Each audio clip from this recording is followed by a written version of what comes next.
Analisis kebijakan Good Corporate Governance pada PT Pertamina Persero. Definisi GCG. Good Corporate Governance atau tata kelola perusahaan yang baik adalah suatu sistem yang mengatur hubungan antara berbagai pihak yang berkepentingan dengan perusahaan, termasuk pemegang saham, manajemen, karyawan, kreditur, pemerintah, dan masyarakat. Adapun manfaat GCG menurut Heri tahun 2010, yang pertama mendorong pemanfaatan sumber daya perusahaan ke arah yang efektif dan efisien. Yang kedua, menarik investor dengan biaya yang lebih rendah. Yang ketiga, menjamin perusahaan taat pada ketentuan hukum. Tujuan GCG: mendorong timbulnya kesadaran dan corporate social responsibility terhadap masyarakat dan kelestarian lingkungan di sekitar perusahaan, sehingga terpelihara kesinambungan usaha dalam jangka panjang. Adapun prinsip GCG: transparansi, independensi, accountability, responsibility, and fairness.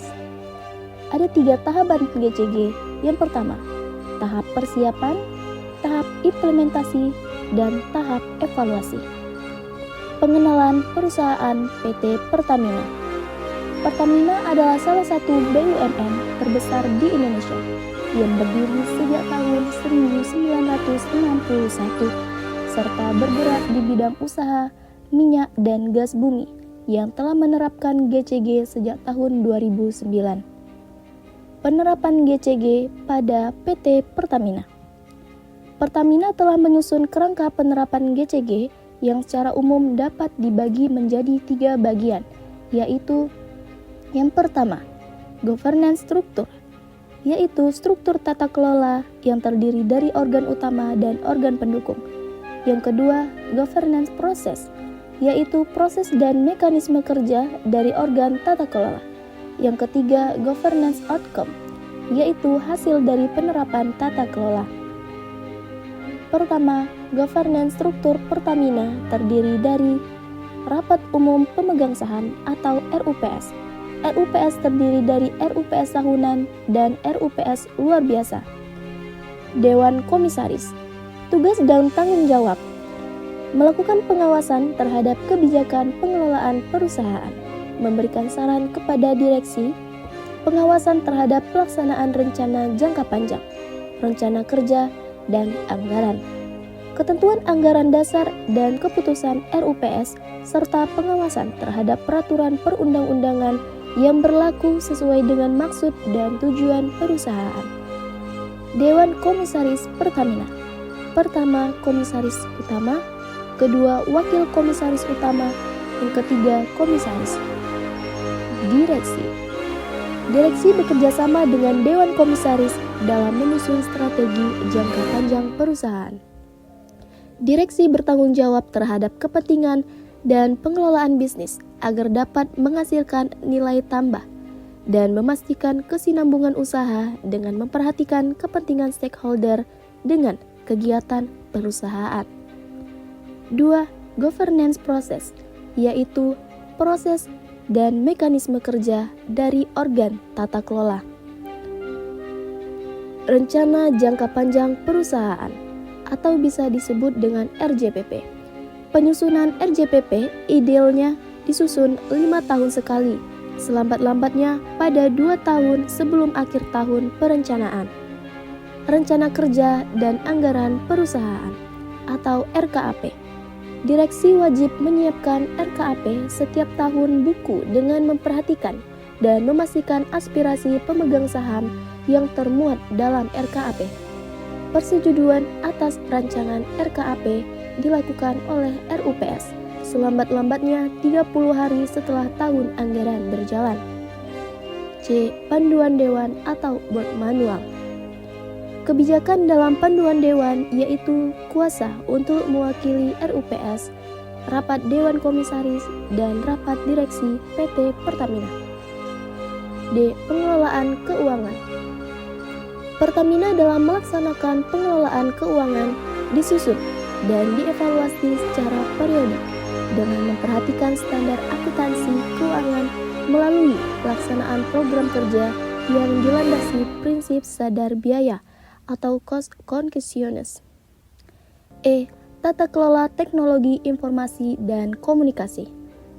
Pertamina dalam fungsi teknologi informasi berusaha menerapkan kendali proses berdasarkan konsep dan standar tata kelola atau IT governance yang baik seperti COBIT, Control Objective for Information and Related Technology. Manajemen risiko. Manajemen risiko bertujuan untuk meminimalisasi risiko kerugian dari ketidakpastian dalam usaha. Kebijakan sistem manajemen mutu. Pertamina melaksanakan penyelesaian masalah dan ide inovasi dalam mengelola bisnis dengan metode Continuous Improvement Program. Benturan kepentingan. Situasi apabila seorang insan Pertamina yang mendapatkan kekuasaan dan kewenangan diduga memiliki kepentingan pribadi atas setiap penggunaan wewenang yang dimilikinya, sehingga dapat memengaruhi kualitas dan kinerja yang seharusnya. Laporan harta kekayaan penyelenggara negara atau bisa disebut dengan LHKPN. Pengelolaan kegiatan LHKPN di Pertamina berada di bawah Divisi Komplain and Etik dalam SK Direktur Utama tentang kewajiban penyampaian LHKPN di PT Pertamina Persero dan anak perusahaan. Whistleblowing System atau bisa disebut dengan WBS.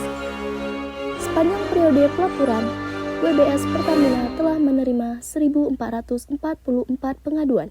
Dari jumlah tersebut, 155 pengaduan layak untuk ditindaklanjuti sesuai dengan kinerja dan persyaratan pengaduan. Sebanyak 1.289 pengaduan tidak sesuai dan tidak layak untuk ditindaklanjuti. Manfaat implementasi GCG yang baik terhadap kinerja operasional dan keuangan pada PT Pertamina. Yang pertama, untuk membantu Pertamina dalam menjalankan roda bisnisnya.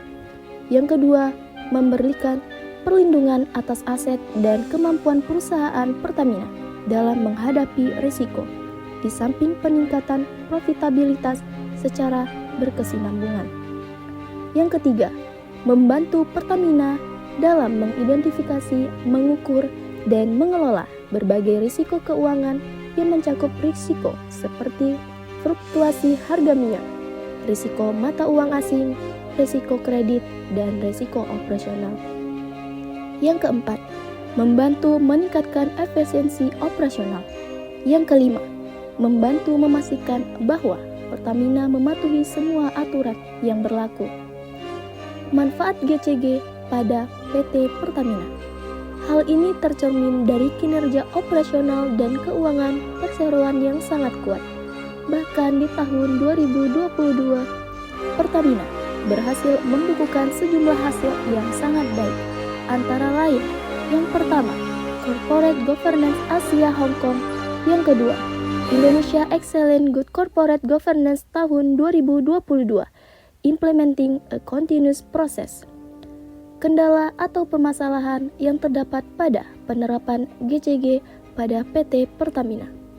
Yang pertama, tidak membahas secara detail mengenai gaji Dewan Komisaris dan Direksi. Hanya dijelaskan dalam bentuk presentasi serta fasilitas dan tunjangan bagi Dewan Komisaris dan Direksi.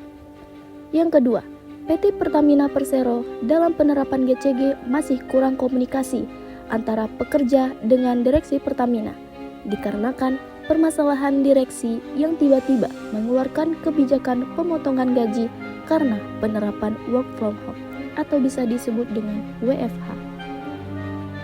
Dosen pengampu Ibu Riri Zelmianti, SE, MSc, AKCA, jurusan Manajemen Bisnis, Program Studi Administrasi Bisnis Terapan.